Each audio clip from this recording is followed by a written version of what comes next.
Alright guys, you're about to enter a no-spin zone. I want you all to please use caution because images of hidradenitis suppurativa are often difficult to view and are not for the squeamish. Note that there are different stages of manifestations of this disease. These images should provide you with a general guideline. Everybody is different with this disease. Mine was categorized as a stage 3, sometimes 4. Yes, you have been warned. Turn now if you have a weak stomach. Alright guys, so what exactly is hidradenitis suppurativa? It's a physically and psychologically, socially disabling disease affecting areas of the body where you can have like skin-to-skin contact, hips, groin, breast, etc. Where your glands and hair follicles are found. It is non-contagious. No, you cannot get this from hugging someone, touching someone. You cannot get it. It is not contagious. It is reoccurrent, typically manifesting as a progression from single bowl-like pus-filled abscesses or hard sebaceous lumps to painful, deep-seated, often inflamed clusters of lesions with chronic seepage, hence the name, involving significant scarring. So, let's go on to the first picture. You have been warned. This is my left arm.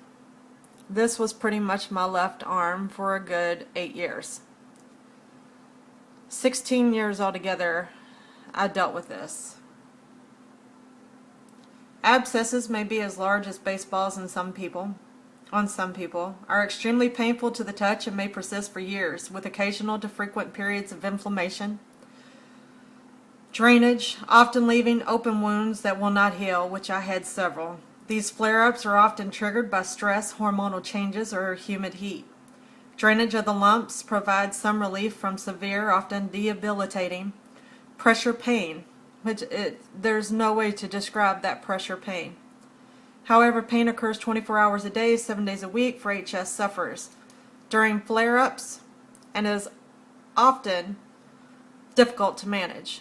This right here was my right arm. Now, a lot of people would say that my right arm wasn't as bad as my left, but that is an open hole right there. You could see inside. I had to constantly keep everything clean and bandaged because I was very susceptible to get colds, flus, any types of sickness. You had a cold, it would turn into a flu on me, which now I know that was my body's way of trying to battle this. But then I was prisoner to the disease. Persistent lesions may lead to formation of sinus tracking and tunnels, which I had lots of tunnels. Here's another picture of I do believe this is my left arm. These are older pictures. My arm doesn't look anything like this now, but it tears me up to see this and to know the pain that I went through during this. The tunnels will connect the abscesses under the skin. At this stage, complete healing is usually not possible, they told me. A progression of this disease in the area is inevitable.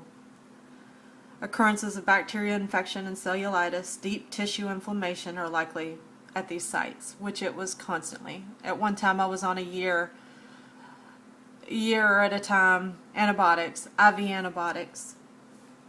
It was never ending because of the drainage, which may have a foul odor, fever, and fatigue caused by acute inflammation, and the physical restrictions caused by pain and skin inflammation. Deformation. People often cannot work, drive, exercise, or even perform day-by-day tasks, and are ashamed to go out in public. There was a lot of times when I had to tell people warning bad flare day. I would walk around with pillows underneath my arms so they wouldn't touch because the pain was so bad. I even at one time wore a sling. That way everybody knew Mommy was having a bad day.